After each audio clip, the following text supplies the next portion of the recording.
Hey everyone, welcome back. You ready to dive deep again? Always.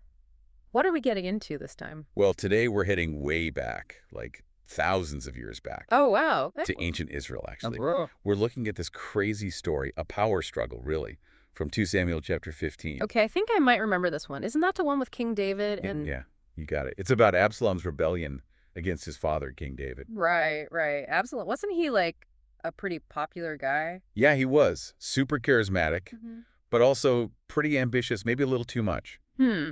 I see where this is going. So, what kind of wisdom are we hoping to dig up from this story?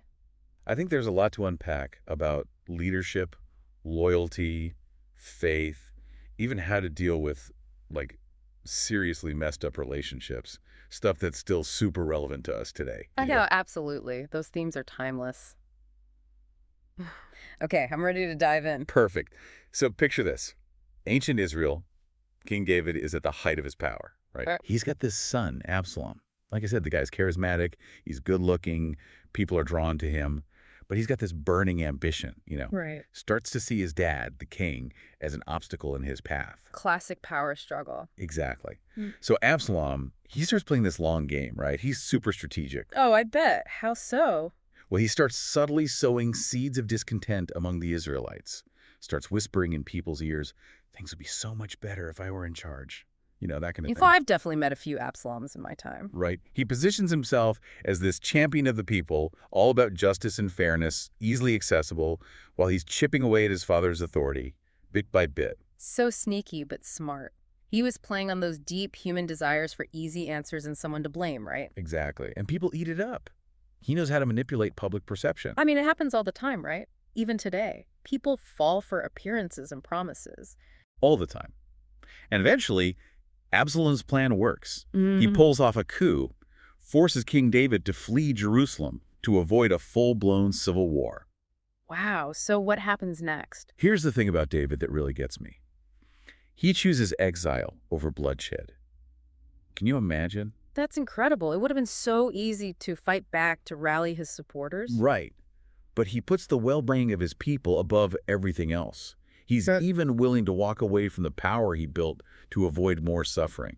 That's a pretty powerful example of humility in leadership. It's like he understands that true leadership isn't about personal gain. It's about serving something larger than yourself. Exactly. And there's this other layer to it, too. Oh, what's that? So the Ark of the Covenant, this super sacred symbol of God's presence and covenant with the Israelites. Right, right. Of course. As David is fleeing Jerusalem, he tells the priests to take the Ark back to the city.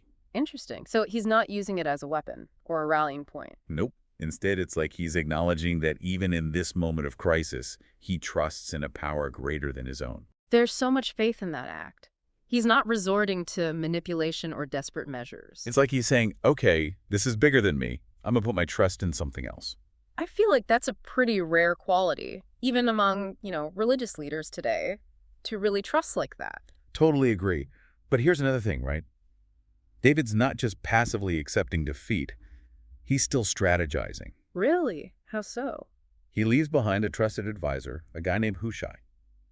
Hushai's mission is to infiltrate Absalom's inner circle, to be David's eyes and ears. So he's playing the long game, even in exile. Exactly. He's not giving up. He's taking calculated steps, gathering information, looking for a way to navigate this situation. So we've got ambition, we've got humility, we've got faith, and we've got strategy. I feel like we could learn a lot from this story even thousands of years later. Right. It's crazy how relevant it still is. Okay, so let's connect this to today.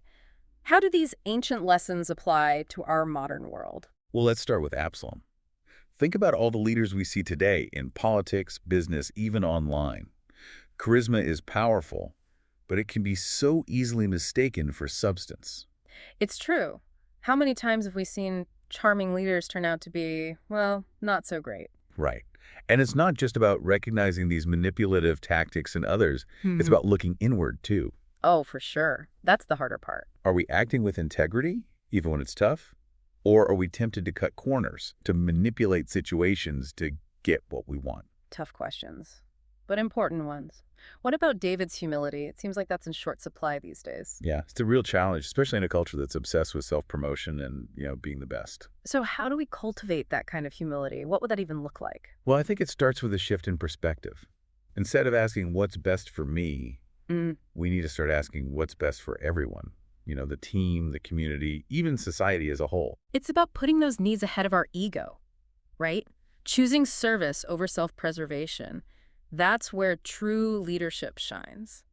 And I can't help but think about that element of faith that David showed. Trusting in something bigger than himself.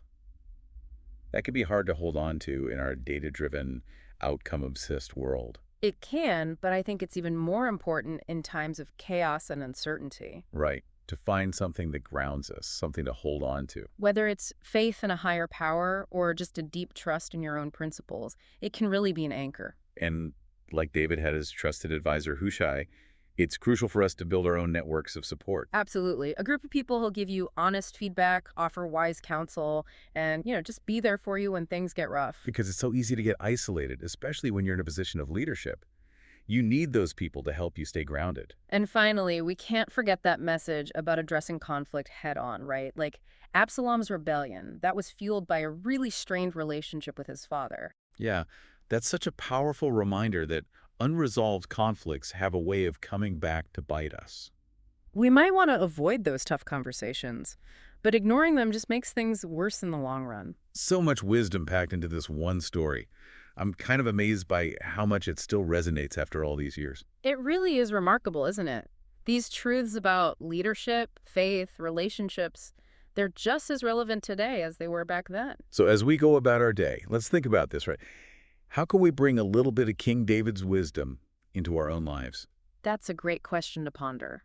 Thanks for diving deep with us today. We'll catch you next time.